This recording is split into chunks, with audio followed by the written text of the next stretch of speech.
Boss, why don't you go ahead and cash out all the bitcoins? The prices are favorable right now, and with the elections approaching, we're going to need substantial funds. Don't worry about the inquiries. Once we're in power, we'll handle them. Just get it done. Boss Gaurav, what's happening? None of you people are responding. Don't play games with me at all. Gupta has vanished, but what happens to money then? He says all bitcoins and cash is with you. Call me or Aditi urgently. We need to have cash. Elections are going on. Gaurav, why are you not responding to us? We need to have cash, boss.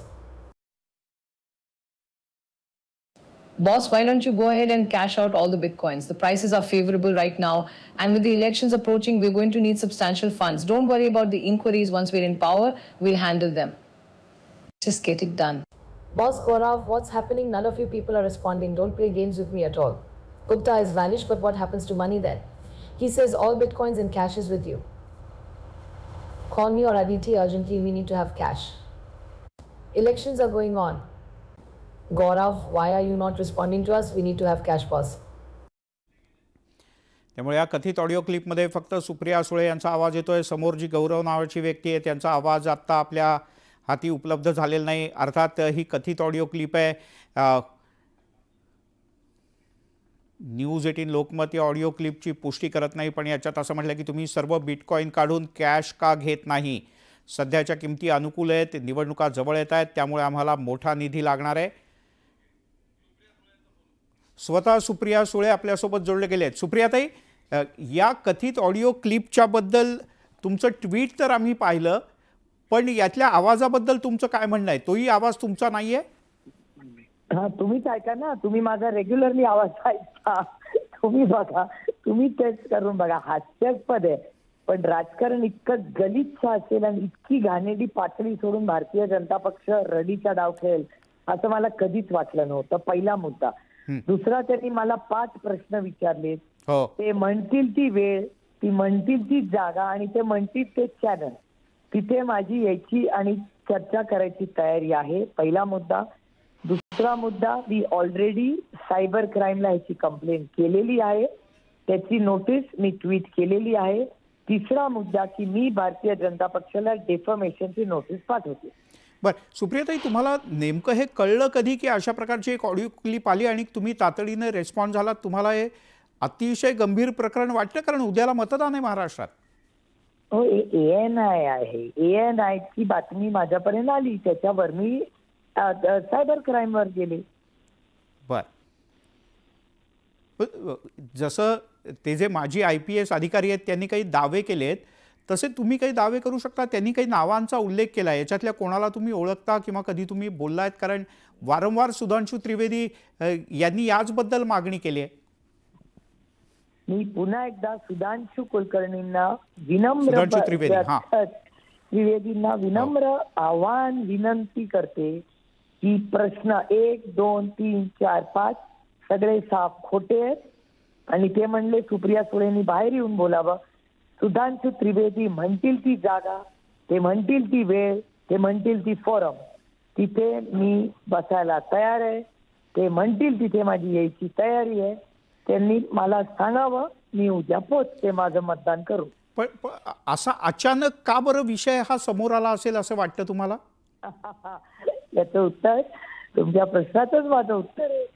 आणि गमतीचा भाग असा आहे की मी cyber क्राईमला complaint केलेली आहे, कारण काय सगळं साफ खोटं आहे म्हणून तर मी कंप्लेंट केली. मी CP पुण्याशी बोललेले ऑलरेडी. आणि ज्या माणसाने माझ्यावर आरोप केलाय तो स्वतः 2 वर्ष जेलमध्ये राहून आलाय. हे तुम्हाला माहिती आहे का? हो, नाही, त्यांनी ANIशी बोलताना स्वतः हे सांगितलं आहे की मी 2 वर्ष जेलमध्ये होतो. पण तुम्ही या जे माजी IPS कथित अधिकारी आहेत रवींद्रनाथ, त्यांना तुम्ही भेटलाय कधी? तुम्ही ओळखता त्यांना? कारण त्यांच्या ह्याच्यात बऱ्याचदा उल्लेख आहे तुमचा. हो, पण मी त्यांना ओळखत नाही. आणि माझं सगळं आयुष्य हे फेसबुक ट्विटरवर असतं. मी 24 तास फेसबुक लाईव्ह करत असते आणि एक पारदर्शक आयुष्य जगते. त्याच्यामुळे मी कुणाला कुठे ओळखते नाही. आणि माझा फोन करावा ना, कदाचित माझा फोन रेकॉर्डेडच असेल भारतीय जनता पक्षाकडून, त्यांनी माझा फोन रेकॉर्ड करावा आणि बघावा. माझा फोन द्यायची पण तयारी आहे माझी. त्यांनी माझा पूर्ण फोन अॅनलाइज करावा.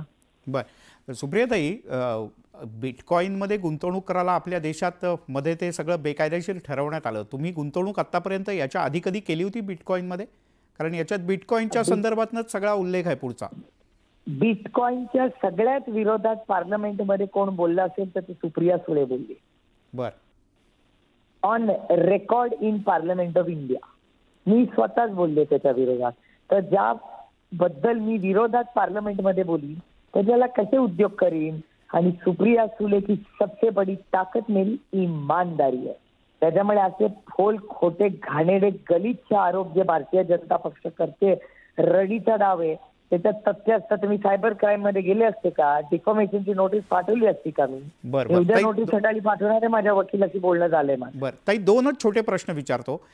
एक, हा आवाज तुमचा आहे का? कारण तुम्ही म्हणालात की तुम्ही आमच्याशी अनेकदा फोनवर लाईव्ह बोलता, पण आम्ही साधारणपणे मराठीत आपलं संभाषण होत असतं, इंग्रजीमध्ये आपलं चॅनलचे करा आणि तुमच्याकडे तज्ज्ञ असतील ना त्यांच्याकडे द्या माझा आवाज, माझा इंग्रजीतला आवाज मी तुम्हाला रेकॉर्ड करून देते आणि तो आवाज तुम्ही टेस्ट करा.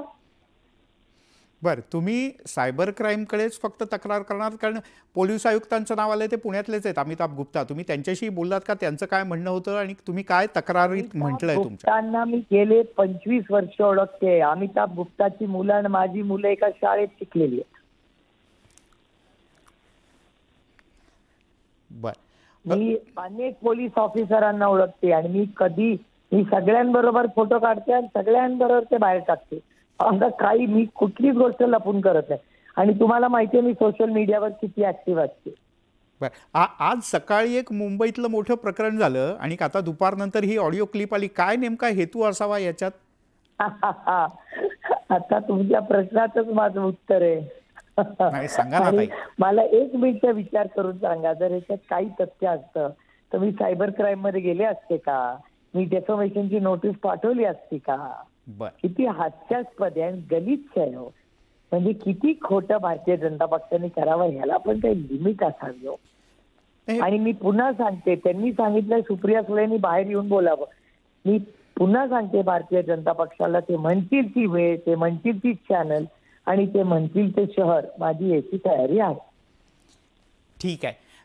सुप्रियाताई, तुम्ही सविस्तरपणे बोललात, सगळे मुद्दे तुम्ही सांगण्याचा प्रयत्न केलात, पण हा ऑडिओ आहे त्याच्याच वरनं दावा केला जातोय की हा सुप्रियाताईंचा आवाज आहे. तुम्ही बोललात सविस्तरपणे, याबद्दल धन्यवाद. यासोबतच बुलेटिनमध्ये घेऊयात एक छोटासा ब्रेक. पाहत राहा न्यूज 18 लोकमत.